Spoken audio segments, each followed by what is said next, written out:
Super prime net 9ಗೆ ಸ್ವಾಗತ. ನಾನು ಹರಿಪ್ರಸಾದ್. ಇವತ್ತು ಇಡೀ ದಿವಸದ ಪ್ರಮುಖ ಸುದ್ದಿಗಳನ್ನ ಸೂಪರ್ ಪ್ರೈಮ್ನಲ್ಲಿ ನಿಮಗೆ ತೋರಿಸ್ತಾ ಹೋಗ್ತೀನಿ. ಯಾವೆಲ್ಲ ಸುದ್ದಿಗಳಿದಾವೆ ಅನ್ನೋದನ್ನ ಮೊದಲಿಗೆ ನೋಡ್ತಾ ಹೋಗೋಣ. ಲೋಕಸಭೆ ಅಧಿವೇಶನದಲ್ಲಿ ಇವತ್ತು ಕೂಡ ಗಲಾಟೆ, ಗದ್ದಲ, ಕೋಲಾಹಲಗಳು ನಡೆದಿದ್ದಾವೆ. ಮಸೂದೆ ಮೇಲೆ ಚರ್ಚೆಗೆ ಅವಕಾಶ ಸಿಗ್ತಾ ಇದ್ದಂತೆ ಪ್ರತಿಪಕ್ಷಗಳು ಪ್ರಧಾನಿ ಮೋದಿ ಮತ್ತು ಅಮಿತ್ ಶಾ ಅವರನ್ನ ಟಾರ್ಗೆಟ್ ಮಾಡಿದ್ದಾರೆ. ಜೋಶಿ ಅವರನ್ನು ಕೂಡ ಬಿಡಲಿಲ್ಲ. ಇನ್ನೊಂದು ಕಡೆ ತೇಜಸ್ವಿ ಸೂರ್ಯ ಕೆಪಿಎಸ್ಸಿ ಹಗರಣವನ್ನು ಕೂಡ ಪ್ರಸ್ತಾಪ ಮಾಡಿದ್ದಾರೆ. ಹಾಗೆಯೇ ಕಲಾಪದಲ್ಲಿ ಲಾಠಿ ಚಾರ್ಜ್ ಲಡಾಯಿ ನಡೀತಿದ್ರೆ ಸುಪ್ರೀಂ ಕೋರ್ಟ್ನಲ್ಲಿ ವಾದ ಪ್ರತಿವಾದಗಳು ಜೋರಾಗಿದ್ವು. ಸದ್ಯಕ್ಕೆ ಕ್ರಿಮಿನಲ್ಗಳಲ್ಲದ ವಿದ್ಯಾರ್ಥಿಗಳ ರಿಲೀಸ್ಗೆ ಕೋರ್ಟ್ ಆದೇಶವನ್ನು ನೀಡಿದೆ. ಇನ್ನೊಂದು ಕಡೆ ಲಾಠಿ ಚಾರ್ಜ್ ಘಟನೆ ತನಿಖೆಗೆ ಎಸ್ಐಟಿ ರಚನೆಗೆ ಮುಂದಾಕಿದೆ. ಹಾಗೆಯೇ ತಮಿಳುನಾಡಿಗೆ ಕಾವೇರಿ ನೀರನ್ನು ಹರಿಸಬೇಕಂತೆ ಹೀಗಂತ CWRC ಆದೇಶ ಮಾಡ್ತಿದ್ದಂತೆ ರಾಜ್ಯದಲ್ಲಿ ಪ್ರತಿಭಟನೆಗಳು ಶುರುವಾಗಿದ್ದಾವೆ. ಇದರ ಮಧ್ಯೆ ಮೇಕೆದಾಟಿಗೆ ಅನುಮತಿ ಕೊಡಬೇಡಿ ಅಂತ ತಮಿಳುನಾಡಿನ ಮುಖ್ಯಮಂತ್ರಿ ಪ್ರಧಾನಮಂತ್ರಿಯವರಿಗೆ ಪತ್ರ ಬರೆದಿದ್ದಾರೆ. ಸಂಪುಟ ವಿಸ್ತರಣೆ ಪಟ್ಟಿ ದೆಹಲಿಯಲ್ಲಿ ಫೈನಲ್ ಆಗ್ತಾ ಇದ್ದು ಈ ವಾರವೇ ಪ್ರಮಾಣ ವಚನ ನಡೆಯಲಿದೆ. ಆಗಸ್ಟ್ 13ರಿಂದ ವಿಧಾನಮಂಡಲ ಅಧಿವೇಶನಕ್ಕೂ ಡೇಟ್ ಫೈನಲ್ ಆಗಿದೆ. ಇದೆಲ್ಲದರ ಮಧ್ಯೆ ಜಮೀರ್ ಅಹಮದ್ ಖಾನ್ ಅವರು ಹೈಕಮಾಂಡ್ಗೆ ಕ್ಷಮೆ ಕೇಳಿದ್ದಾರೆ.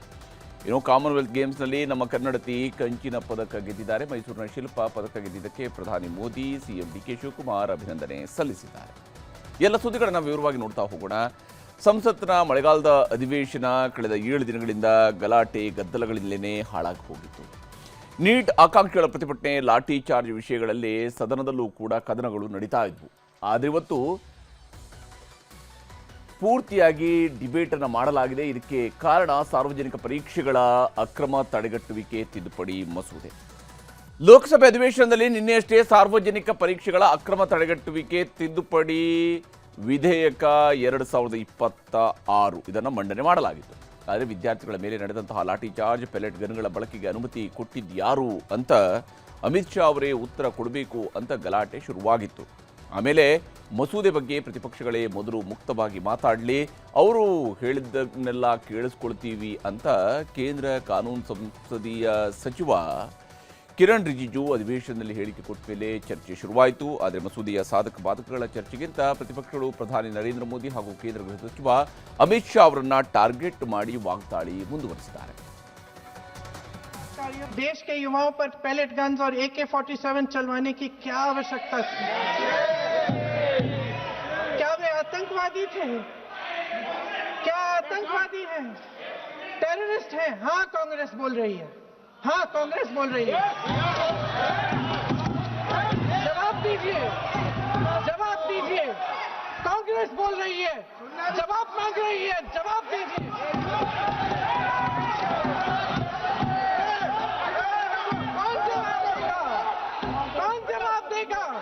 गृह मंत्री जी जवाब देंगे. किसने ऑर्डर दिया पैलेट गन्स चलाने के लिए? किसने ऑर्डर दिया? प्रधानमंत्री जी ने दिया, गृह मंत्री जी ने दिया. जवाब देंगे. पूरा देश पूछ रहा है, सिर्फ कांग्रेस पार्टी नहीं पूछ रही है, पूरा देश पूछ. ಇನ್ನು ಲೋಕಸಭೆಯಲ್ಲಿ ಮಾತಿರುವುದಕ್ಕೂ ಸಂಸದೆ ಪ್ರಿಯಾಂಕಾ ವಾದ್ರಾ ಪ್ರಧಾನಿ ಮೋದಿ, ಅಮಿತ್ ಶಾ ಅವರನ್ನ ಟಾರ್ಗೆಟ್ ಮಾಡಿದ್ರು. ಇಷ್ಟಕ್ಕೆ ಸುಮ್ಮನಾಗದೆ RSS ನಿಂದಲೇ ಶಿಕ್ಷಣ ವ್ಯವಸ್ಥೆಗೆ ಧಕ್ಕೆ ಆಗಿದೆ ಅಂತ ಕೂಡ ಆರೋಪವನ್ನ ಮುಂದುವರಿಸಿದ್ರು. हमारे एजुकेशन में RSS के प्रचारकों को भर भर कर उसे खोखला बना दिया. जबरदस्ती NTA बनवाकर सिस्टम का केंद्रीकरण करके उसे और भी उलझा दिया. देश के कुल बजट में, हाँ जी, जबरदस्ती. आपने अभी अभी सुना तमिलनाडु के हमारे साथी क्या कह रहे थे. देश के कुल बजट में एजुकेशन बजट की हिस्सेदारी हर साल बढ़ाने की बजाय घटती जा रही है. ಇದಾದ್ಮೇಲೆ ಪ್ರಿಯಾಂಕಾ ಗಾಂಧಿ ಅವರ ಸಿಟ್ಟು ತಿರುಗಿದ್ದು ಶಿಕ್ಷಣ ಸಚಿವ ಸ್ಥಾನಕ್ಕೆ ರಾಜೀನಾಮೆ ಕೊಟ್ಟ ಧರ್ಮೇಂದ್ರ ಪ್ರಧಾನ್ ಮತ್ತು ನೂತನ ಶಿಕ್ಷಣ ಸಚಿವರಾಗಿರುವಂತಹ ಕರ್ನಾಟಕದ ಪ್ರಹ್ಲಾದ್ ಜೋಶಿ ಅವರ ಮೇಲೆ ಪ್ರಧಾನ್ಗೆ ಸನ್ಮಾನ ಮಾಡಿದ್ದಕ್ಕೆ ಸಿಟ್ಟಾದರೂ ಪ್ರಹ್ಲಾದ್ ಜೋಶಿ ಅವರ ಹಳೆಯ ಹೇಳಿಕೆಯನ್ನು ಹಿಡಿದು ವಾಗ್ದಾಳಿಯನ್ನು ನಡೆಸಿದ್ದಾರೆ. शिक्षा मंत्री जी ने शर्मनाक परिस्थितियों में अपना इस्तीफा दिया और कल यहीं मकर द्वार पर मेरे सत्ता पक्ष के सांसदों ने जिंदाबाद के नारे चिल्लाते हुए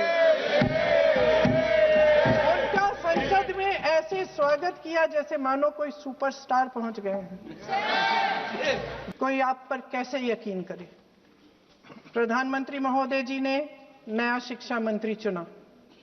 एक ऐसे व्यक्ति को इस पद पर आसीन किया जिसने एक गर्भवती महिला के बलात्कारियों की रिहाई पर अपनी सहमति व्यक्त की, खुशी जताई.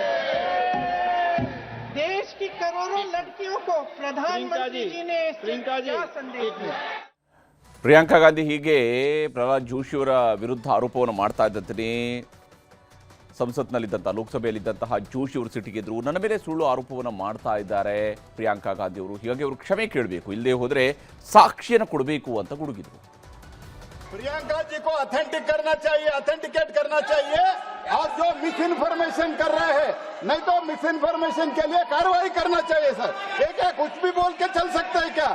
और procedure for the minister the correcting the mistake 114 में अगर वो आपने जो रूल का जिक्र किया 353 में, मुझे कोई नोटिस नहीं दिया है, मैं इधर प्रेजेंट हूँ और मैंने ऐसे कैसे बिना ऑथेंटिकेशन बोल सकते हैं मुझे बिना नोटिस दिए हुए?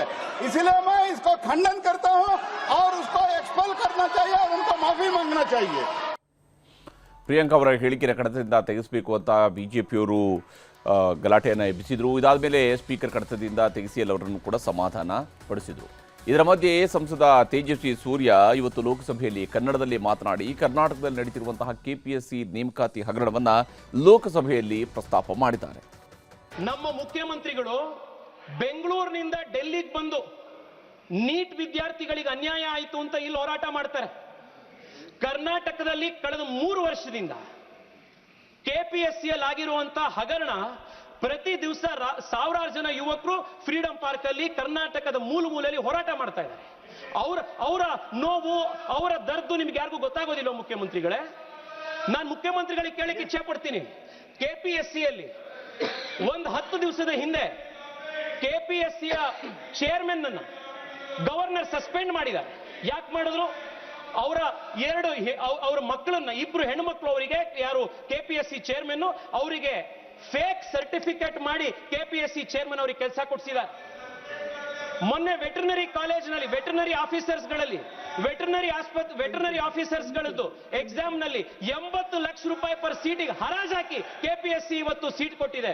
ಅಧ್ಯಕ್ಷರೇ, ಒಂದೇ ಒಂದು ನಿಮಿಷ.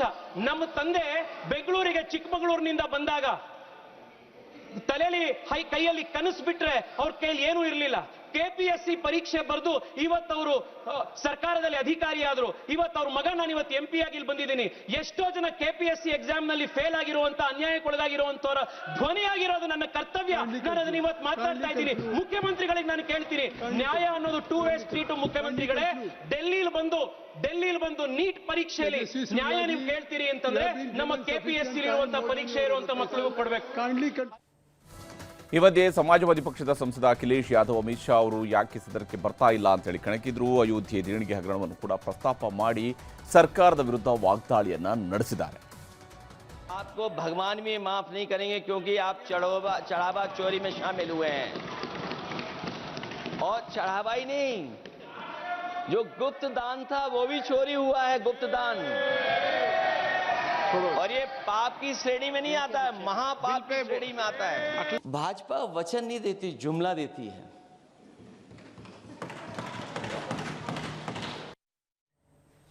ಇನ್ನು ಸಂಸತ್ ಕಲಾಪದಲ್ಲಿ ಲಾಠಿ ಚಾರ್ಜ್, ಪೆಲೆಟ್ ಗನ್ ಮಸೂದೆ ಚರ್ಚೆಗಳಾಗ್ತಾ ಇದ್ರೆ ಸುಪ್ರೀಂ ಕೋರ್ಟ್ ವಿದ್ಯಾರ್ಥಿಗಳ ಮೇಲೆ ಲಾಠಿ ಚಾರ್ಜ್ ಮಾಡಿದ್ದಕ್ಕೆ ಇವತ್ತು ಕೆಂಡಾಮಂಡಲವಾಗಿತ್ತು. ಜೊತೆಗೆ ಎಲ್ಲರನ್ನು ಕೂಡ ರಿಲೀಸ್ ಮಾಡಬೇಕು, ಯಾರ ವಿರುದ್ಧ ಯಾವುದೇ ಅಪರಾಧಿಕ ಚಟುವಟಿಕೆಗಳ ಆರೋಪಗಳಿಲ್ವೋ ಅಂಥವರೆಲ್ಲರೂ ಕೂಡ ಇಮಿಡಿಯೇಟ್ ಆಗಿ ರಿಲೀಸ್ ಆಗಬೇಕು. ಅಂತಹ ಅಪರಾಧಿಕ ಹಿನ್ನೆಲೆ ಇಲ್ಲದೆ ಇರುವಂತಹ ವ್ಯಕ್ತಿಗಳನ್ನು ಯಾರನ್ನೆಲ್ಲ ಅರೆಸ್ಟ್ ಮಾಡಿದ್ದೀರಿ ವಿದ್ಯಾರ್ಥಿಗಳ ಪ್ರತಿಭಟನೆ ಸಂದರ್ಭದಲ್ಲಿ ಅವರೆಲ್ಲರನ್ನು ಕೂಡ ರಿಲೀಸ್ ಮಾಡಬೇಕು ಅಂತ ಹೇಳಿದರು. ಸಿಜೆಪಿ ಹಾಗೂ RJD ರಾಜ್ಯಸಭಾ ಸಂಸದ ಪ್ರೊಫೆಸರ್ ಮನೋಜ್ ಝಾ ಪರ ವಕೀಲರನ್ನು ಕೂಡ ತರಾಟೆಗೆ ತೆಗೆದುಕೊಂಡ ಘಟನೆಯೂ ಕೂಡ ನಡೆಯಿತು. ವಿದ್ಯಾರ್ಥಿಗಳ ಪರ ವಕೀಲರು ಮೊದಲು ವಾದವನ್ನು ಶುರು ಮಾಡಿದರು. ಜುಲೈ 20ರಂದು ಲಾಠಿ ಚಾರ್ಜ್ ಮಾಡಿದ್ದಷ್ಟೇ ಅಲ್ಲ, ಸಾಕಷ್ಟು ಅಮಾಯಕ ವಿದ್ಯಾರ್ಥಿಗಳನ್ನು ಬಂಧಿಸಿದ್ದಾರೆ ಅಂತ ಹೇಳಿ ಕೋರ್ಟ್ನ ಗಮನಕ್ಕೆ ತಂದರು. ಪ್ರತಿಭಟನೆಗೆ ಸಾಥ್ ಕೊಟ್ಟವರ ಮೇಲೂ ಕೂಡ ಕೇಸ್ಗಳನ್ನು ಹಾಕಲಾಗಿದೆ, ಅಪ್ರಾಪ್ತರ ಮೇಲೂ ಕೂಡ ಸುಳ್ಳು ಕೇಸ್ಗಳನ್ನು ಹಾಕಿದ್ದಾರೆ ಅಂತ ಕೋರ್ಟ್ನ ಗಮನ ಸೆಳೆಯುವ ಪ್ರಯತ್ನವನ್ನು ಮಾಡಿದರು. ಆಗ ಮಧ್ಯಪ್ರವೇಶಿಸಿದ ಸಾಲಿಸಿಟರ್ ಜನರಲ್ ತುಷಾರ್ ಮೆಹ್ತಾ ಒಂದಷ್ಟು ಅಂಶಗಳನ್ನು ನ್ಯಾಯಪೀಠದ ಗಮನಕ್ಕೆ ತಂದರು. ಜುಲೈ 20ರಂದು ಲಾಠಿ ಚಾರ್ಜ್ ಅನಿವಾರ್ಯವಾಗಿತ್ತು. ಯಾಕಂದರೆ 250ಕ್ಕೂ ಹೆಚ್ಚು ಪೊಲೀಸರಿಗೆ ತೀವ್ರ ಗಾಯಗಳಾಗಿದ್ವು. ಇದಕ್ಕೆಲ್ಲ ಕಾರಣ ವಿದ್ಯಾರ್ಥಿಗಳ ಮಧ್ಯೆ ಸೇರಿಕೊಂಡಿದ್ದಂತಹ ಕ್ರಿಮಿನಲ್ ಅಪರಾಧಿಗಳು. ಅವರು ಅದರಲ್ಲಿ ಸೇರಿಕೊಂಡಿದ್ರು. ಕೊಲೆ, ಅತ್ಯಾಚಾರ ಕೇಸ್ನ ದುಷ್ಟಶಕ್ತಿಗಳು ಇದರಲ್ಲಿ ಭಾಗಿಯಾಗಿದ್ದರು. ಸರಿಸುಮಾರು 2,900 ಮಂದಿ ಕ್ರಿಮಿನಲ್ಗಳು ಇದ್ದದ್ದು ಪತ್ತೆಯಾಗಿದೆ ಅಂತ ಕೋರ್ಟ್ನ ಗಮನ ಸೆಳೆಯುವ ಪ್ರಯತ್ನ ಮಾಡಿದ್ರು. ವಿದ್ಯಾರ್ಥಿಗಳ ಸೋಗಿನಲ್ಲಿ ಬಂದು ಇವರೆಲ್ಲ ದಾಳಿ ಮಾಡಿದ್ದಾರೆ, ಅಂಥವರನ್ನ ಬಂಧಿಸಿ ವಿಚಾರಣೆ ನಡೆಸಲಾಗ್ತಾ ಇದೆ, ಸಾಕಷ್ಟು ಸಾಕ್ಷ್ಯಗಳನ್ನು ಕೂಡ ಸಂಗ್ರಹಿಸಿ ತನಿಖೆಯನ್ನು ನಡೆಸಲಾಗ್ತಾ ಇದೆ ಅಂತ ಹೇಳಿ ಕೋರ್ಟ್ಗೆ ತಿಳಿಸಿದರು. ವಾದ ಪ್ರತಿವಾದವನ್ನು ಆಲಿಸಿದಂತಹ ಸಿಜೆಐ ಸೂರ್ಯಕಾಂತ್ ಅವರು ಆದೇಶದ ಜೊತೆಗೆ ಒಂದಷ್ಟು ಸೂಚನೆಗಳನ್ನು ಕೂಡ ಹೊರಡಿಸಿದ್ದಾರೆ. ಶಾಂತಿಯುತ ಪ್ರತಿಭಟನೆ ಸಂವಿಧಾನ ಕೊಟ್ಟಿರತಕ್ಕಂತಹ ಹಕ್ಕು. ಪ್ರತಿಭಟನಾಕಾರರ ಮೇಲೆ ಲಾಠಿ ಪ್ರಹಾರ ನಡೆಸುವಂಥದ್ದು ಸರಿಯಾದ ಕ್ರಮ ಅಲ್ಲ. ಹಾಗೆಯೇ ಪೆಲೆಟ್ ಗನ್ ಅನ್ನು ಬಳಸಿರುವಂಥದ್ದು ಕಾನೂನಿಗೆ ವಿರುದ್ಧವಾದಂತಹ ಕ್ರಮ. ಅದು ಬಲಪ್ರಯೋಗಕ್ಕೆ ಅಧಿಕಾರಿಗಳನ್ನು ಹೊಣೆ ಮಾಡಬೇಕು ಅಂತ ಕೂಡ ಹೇಳಿದ್ದಾರೆ. ಅಷ್ಟೇ ಅಲ್ಲದೆ ಇದಕ್ಕಾಗಿ ಸ್ವತಂತ್ರ ತನಿಖೆ ನಡೆಸುವಂಥದ್ದು ಅತ್ಯಗತ್ಯ ಅನ್ನುವಂಥದ್ದನ್ನು ಸುಪ್ರೀಂ ಕೋರ್ಟ್ ಕೂಡ ಹೇಳಿದ್ದು, ಪೊಲೀಸರ ರಕ್ಷಣೆಗೂ ಹೊಸ ಭದ್ರತಾ ಶಿಷ್ಟಾಚಾರವನ್ನು ರೂಪಿಸಬೇಕಾಗಿದೆ. ಹೈಕೋರ್ಟ್ನ ನಿವೃತ್ತ ನ್ಯಾಯಮೂರ್ತಿ, ಡಿಜಿಪಿ ದರ್ಜೆ ಅಧಿಕಾರಿ, ಮಹಿಳಾ IPS ಒಳಗೊಂಡಿರತಕ್ಕಂಥ SITಯನ್ನು ರಚನೆ ಮಾಡ್ತೀವಿ ಅಂತ ಸುಪ್ರೀಂ ಕೋರ್ಟ್ನ ನ್ಯಾಯಪೀಠ ಹೇಳಿದ್ದು, ಸುಪ್ರೀಂ ಕೋರ್ಟ್ ಮೇಲ್ವಿಚಾರಣೆಯಲ್ಲಿ ಈ ತನಿಖೆ ನಡೆಯೋದಿದೆ. ಇನ್ನು ಕ್ರಿಮಿನಲ್ ಹಿನ್ನೆಲೆ ಇಲ್ಲದ ಎಲ್ಲರನ್ನು ಕೂಡ ರಿಲೀಸ್ ಮಾಡಬೇಕು. 18 ವರ್ಷದ ಒಳಗಿನವರು ವಿದ್ಯಾರ್ಥಿಗಳು ಯಾರಾದರೂ ಇದ್ದರೆ ಅಂಥವ್ರುಗಳೆಲ್ಲರೂ ಕೂಡ ಬಿಡುಗಡೆ ಮಾಡಬೇಕು ಅಂತೇಳಿ ಸರ್ಕಾರಕ್ಕೆ ಸೂಚನೆಯನ್ನು ಕೊಟ್ಟಿದ್ದಲ್ಲದೆ ದೆಹಲಿ, ಮಹಾರಾಷ್ಟ್ರ, ಬಿಹಾರ, ಕೇರಳ, ಪಶ್ಚಿಮ ಬಂಗಾಳ ಎಲ್ಲ ರಾಜ್ಯಗಳಲ್ಲೂ ಕೂಡ ವಿದ್ಯಾರ್ಥಿಗಳನ್ನು ಎಲ್ಲೆಲ್ಲಿ ಅರೆಸ್ಟ್ ಮಾಡಿದಾರೋ ಅಲ್ಲೆಲ್ಲ ಕಡೆಯಲ್ಲೂ ಕೂಡ ಬಿಡುಗಡೆ ಮಾಡಬೇಕು. ಯಾವುದೇ ಕ್ರಮ ಜರುಗಿಸದೆ FIRಗಳ ಮೇಲೆ ತನಿಖೆ ಆಗಲಿ ಅನ್ನುವಂಥದ್ದನ್ನು ಸುಪ್ರೀಂ ಕೋರ್ಟ್ ಸೂಚನೆಯನ್ನು ಕೊಟ್ಟಿದ್ದು, ತನಿಖೆ ಮುಗಿಯುವವರೆಗೂ ಸಾಕ್ಷ್ಯಗಳ ಸಂರಕ್ಷಣೆಗೆ ಸೂಚನೆಯನ್ನು ಕೊಟ್ಟಿದೆ. ಇದು ನೀಟ್ ಸಂಬಂಧಿತವಾದಂತಹ ವಿಚಾರಗಳಾದರೆ, ತಮಿಳುನಾಡಿನ ಖ್ಯಾತೆ ಒಂದು ಕಡೆಯಲ್ಲಿ ಮುಂದುವರೆದಿದ್ದು, ಕಾವೇರಿ ನೀರನ್ನು ಈಗ ತಮಿಳುನಾಡಿಗೆ ಬಿಡಬೇಕಂತೆ. 15 ದಿನಗಳ ಕಾಲ ಪ್ರತಿನಿತ್ಯ 3,500 ಕ್ಯೂಸೆಕ್ನಷ್ಟು ಕಾವೇರಿ ನೀರನ್ನು ತಮಿಳುನಾಡಿಗೆ ಹರಿಸಬೇಕು ಅಂತ CWRC ಅವರು, ಅಂದರೆ ಕಾವೇರಿ ನೀರು ನಿಯಂತ್ರಣ ಸಮಿತಿ, ಇವರು ಕರ್ನಾಟಕ ಸರ್ಕಾರಕ್ಕೆ ಸೂಚನೆಯನ್ನು ಕೊಟ್ಟಿದ್ದಾರೆ. ಮಳೆ ಬರದಿದ್ರೂ ಕೂಡ ಇವರು ನೀರು ನಿಯಂತ್ರಣವನ್ನು ಮಾಡುವಂಥವ್ರು. ರಾಜ್ಯದಲ್ಲಿ 64% ಮಳೆ ಕೊರತೆ ಇದೆ. 24 ಜಿಲ್ಲೆಗಳಲ್ಲಿ ತೀವ್ರವಾದಂತಹ ಬರ ಆವರಿಸ್ತಾ ಇದೆ. ಜಲಾಶಯಗಳೆಲ್ಲ ಬತ್ತಿ ಹೋಗಿದ್ದಾವೆ. KRS ಡ್ಯಾಮ್ ಖಾಲಿಯಾಗಿದೆ. ಬರದ ಭೀಕರತೆ ಎಷ್ಟಿದೆ ಅನ್ನುವಂಥದ್ದು ಕಣ್ಣಿಗೆ ಕಟ್ಟಿದಂತೆ ಕಾಣಿಸ್ತಾ ಇದೆ, ಕಣ್ಣೆದುರುಗಡೆ ಗೋಚರಿಸ್ತಾ ಇದೆ. ಆದರೆ ನೀರು ನಿಯಂತ್ರಣ ಮಂಡಳಿಯವರು ಮಳೆ ಬರೋದಕ್ಕೆ ಬರುತ್ತೋ ಇಲ್ಲೋ ಅಂತೇಳಿ ಯೋಚನೆ ಮಾಡ್ತಾ ಇಲ್ಲ. ಬದಲಿಗೆ ಕಾವೇರಿ ನೀರನ್ನೇ ನಂಬಿಕೊಂಡು ಬೆಳೆ ಬೆಳೆದಿದ್ದಂತಹ ನಮ್ಮ ರೈತರು ನೀರು ಬಿಡಿ ಅಂತ ಹೋರಾಟ ಮಾಡ್ತಾ ಇದ್ರು ಕೂಡ ಸರ್ಕಾರ ಅದಕ್ಕೆ ನೀರು ಬಿಡೋದಕ್ಕೆ ಮುಂದಾಗ್ತಾ ಇಲ್ಲ. ಅದು ಇದ್ಯಾವುದು ತಮಿಳುನಾಡು ಸರ್ಕಾರದವ್ರಿಗೆ ಅರ್ಥ ಆಗ್ತಾ ಇಲ್ಲ. ಕರ್ನಾಟಕದ ಜನ ಹಿಂಗಾದರೂ ಕಷ್ಟ ಅನುಭವಿಸಲಿ, ಮೊದಲು ತಮಿಳುನಾಡಿಗೆ ನೀರು ಬಿಡಿಸಿ ಅಂತ ಕಾವೇರಿ ನೀರು ನಿಯಂತ್ರಣ ಸಮಿತಿಗೆ ಅರ್ಜಿಯನ್ನು ಹಾಕಿದರು. ಇವತ್ತು ನಡೆದ 136ನೇ ಕಾವೇರಿ ನೀರು ನಿಯಂತ್ರಣ ಸಮಿತಿಯ ಸಭೆ 2 ರಾಜ್ಯದವರ ವಾದವನ್ನು ಆಲಿಸಿದೆ. ಕರ್ನಾಟಕದ ವಾದ ಹೀಗಿತ್ತು: KRS, ಕಬಿನಿ, ಹಾರಂಗಿ ಈ ಯಾವುದೇ ಜಲಾಶಯಗಳಲ್ಲೂ ಕೂಡ ನಮ್ಮಲ್ಲಿ ನೀರಿಲ್ಲ ಅನ್ನುವಂಥದ್ದನ್ನು ಮನವರಿಕೆ ಮಾಡಿಕೊಡುವಂತಹ ಕೆಲಸವನ್ನು ಮಾಡಿದರು.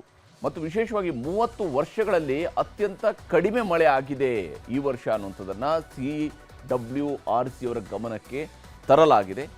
ವಿಶೇಷವಾಗಿ KRSನಲ್ಲಿ ನೀರು ನಮಗೆ ಈಗೇನು ಸಂಗ್ರಹ ಆಗಿದೆಯಲ್ಲ, ಅದು ನಮಗೆ ಇಡೀ ವರ್ಷಕ್ಕೆ ಕುಡಿಯೋದಕ್ಕಷ್ಟೇ ಸಾಕಾಗುವಷ್ಟು ಮಾತ್ರ ನೀರಿದೆ. ಜಾಸ್ತಿ ನೀರು ಕರ್ನಾಟಕದ ಬಳಿಯಲ್ಲಿ ಇಲ್ಲ ಅನ್ನುವಂಥದ್ದನ್ನು ಗಮನ ಸೆಳೆಯುವ ಕೆಲಸವನ್ನು ಮಾಡಿದ್ದಾರೆ.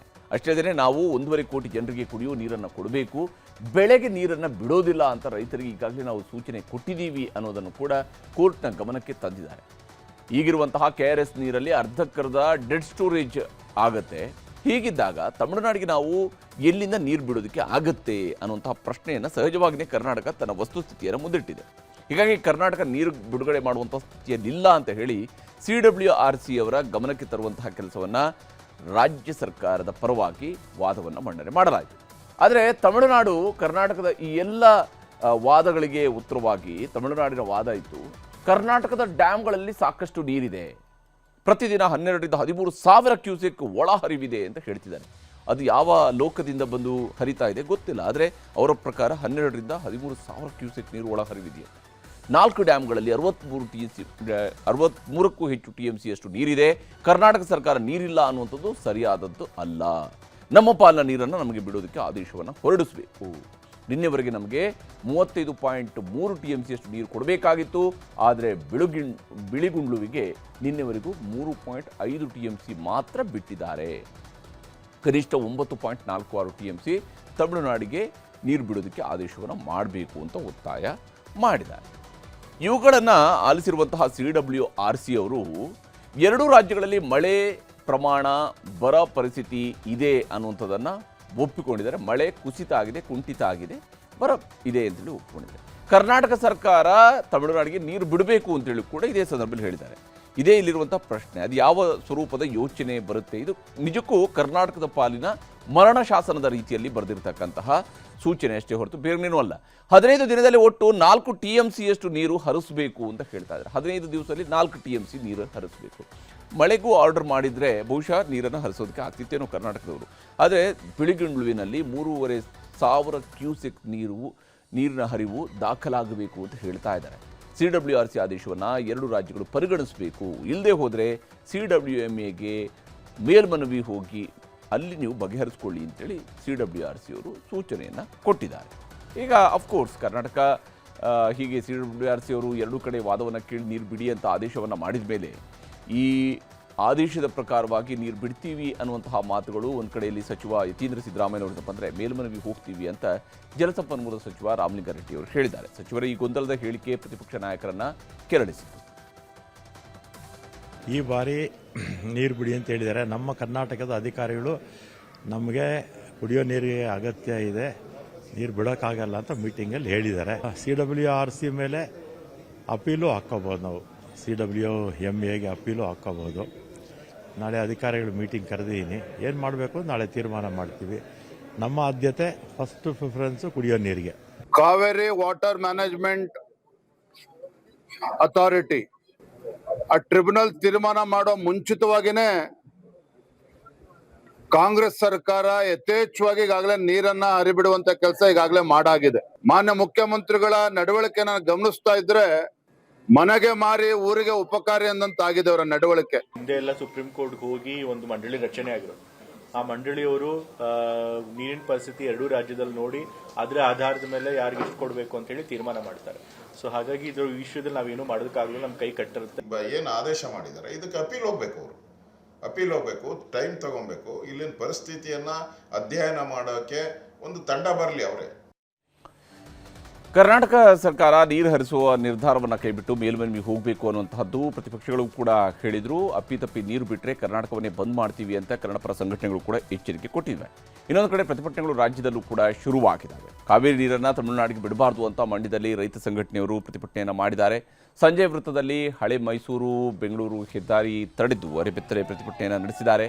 ಶ್ರೀರಂಗಪಟ್ಟಣದಲ್ಲಿ ಕನ್ನಡಪರ ಸಂಘಟನೆ ಸದಸ್ಯರು ಭಿಕ್ಷಾಟನೆಯನ್ನು ನಡೆಸಿ ಪ್ರತಿಭಟನೆಯನ್ನು ನಡೆಸಿದರು. ರಸ್ತೆಯಲ್ಲಿ ಉರುಳು ಸೇವೆ ಮಾಡಿ ಕೂಡ ಆಕ್ರೋಶವನ್ನು ಹೊರಹಾಕಿದ್ದಾರೆ. ನೀರು ಬಿಟ್ಟರೆ ಕರ್ನಾಟಕ ಬಂದ್ಗೆ ಕರೆ ಕೊಡ್ತೀವಿ ಅಂತಲೂ ಕೂಡ ಎಚ್ಚರಿಕೆಯನ್ನು ಕೊಟ್ಟಿದ್ದಾರೆ. ಯಾವುದೇ ಕಾರಣಕ್ಕೂ ತಮಿಳುನಾಡಿಗೆ ನೀರನ್ನು ಬಿಡಬಾರದು.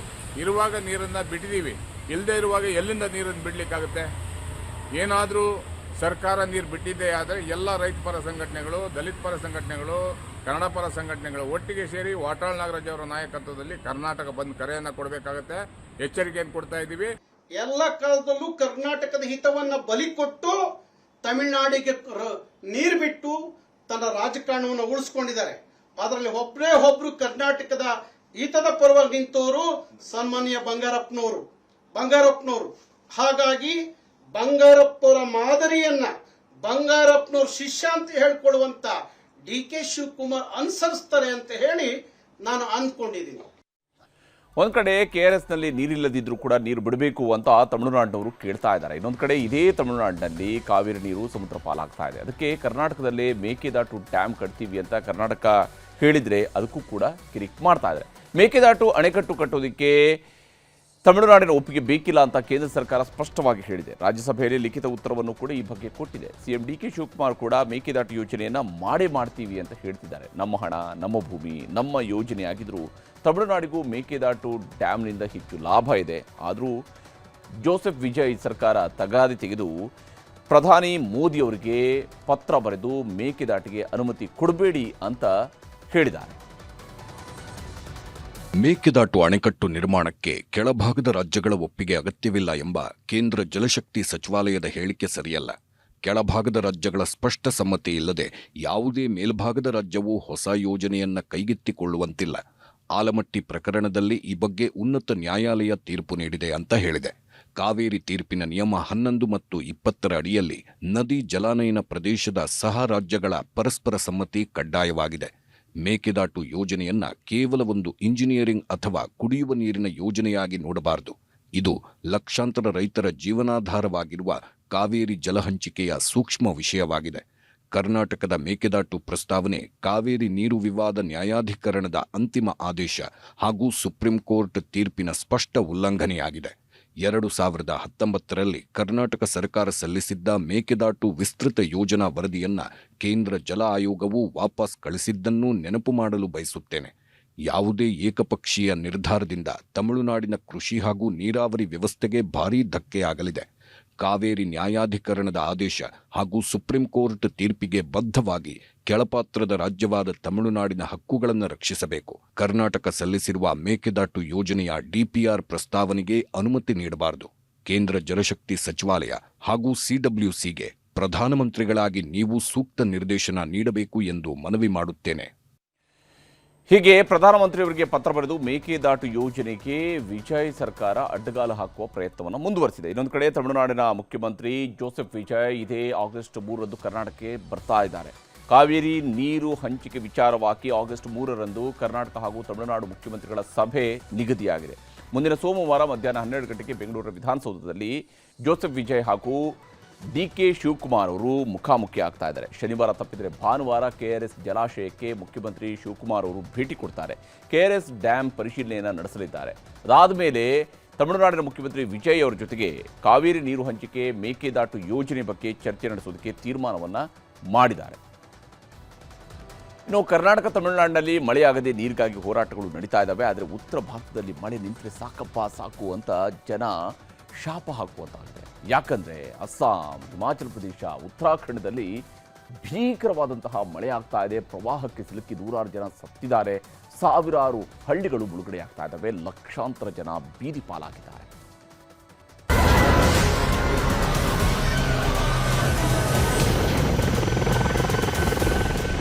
ಅಸ್ಸಾಂ ರಾಜ್ಯ ಅಕ್ಷರಶಃ ಮುಳುಗಿ ಹೋಗಿದೆ.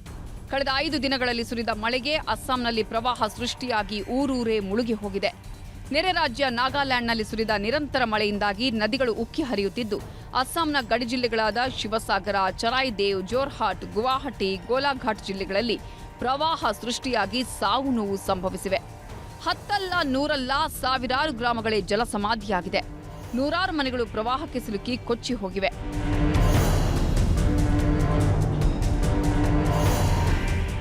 ಅಸ್ಸಾಂನಲ್ಲಿ ಕಳೆದ 7 ದಿನಗಳಲ್ಲಿ ಜಿಲ್ಲೆಗಳ 7 ಲಕ್ಷಕ್ಕೂ ಹೆಚ್ಚು ಜನ ಪ್ರವಾಹಕ್ಕೆ ಸಿಲುಕಿ ನಲುಗಿ ಹೋಗಿದ್ದಾರೆ. ರಸ್ತೆಗಳು ಕಣ್ಮರೆಯಾಗಿವೆ. ರೈಲ್ವೆ ಹಳಿಗಳು ಕೊಚ್ಚಿ ಹೋಗಿವೆ. ಊರೂರೇ ಮುಳುಗಿ ಹೋಗಿದ್ದು ತುತ್ತು ಅನ್ನಕ್ಕೂ ಪರದಾಡುತ್ತಿದ್ದಾರೆ. ಎನ್ಡಿಆರ್ಎಫ್, ಎಸ್ಡಿಆರ್ಎಫ್ನವರು 67 ದೋಣಿಗಳನ್ನು ಬಳಸಿ ಪ್ರವಾಹ ಪೀಡಿತ ಪ್ರದೇಶಗಳಲ್ಲಿ ನಿರಂತರ ರಕ್ಷಣಾ ಕಾರ್ಯಾಚರಣೆ ನಡೆಸುತ್ತಿದ್ದಾರೆ. ಇನ್ನೊಂದು ಕಡೆ ಸೇನಾ ಪಡೆಗಳು ಹೆಲಿಕಾಪ್ಟರ್ಗಳ ಮೂಲಕ ಆಹಾರ ಪೂರೈಕೆ ಮಾಡುತ್ತಿದ್ದಾರೆ. ದುರಂತ ಅಂದ್ರೆ ಆಹಾರ ಸಾಮಗ್ರಿಗಳನ್ನ ಪ್ರವಾಹದ ನೀರಲ್ಲೇ ಹೋಗಿ ತಗೊಳ್ಳಬೇಕಾದ ಕೆಟ್ಟ ಪರಿಸ್ಥಿತಿ ಜನರದ್ದು. ಅಷ್ಟರ ಮಟ್ಟಿಗೆ ಊರೂರೇ ಮುಳುಗಿ ಹೋಗಿವೆ.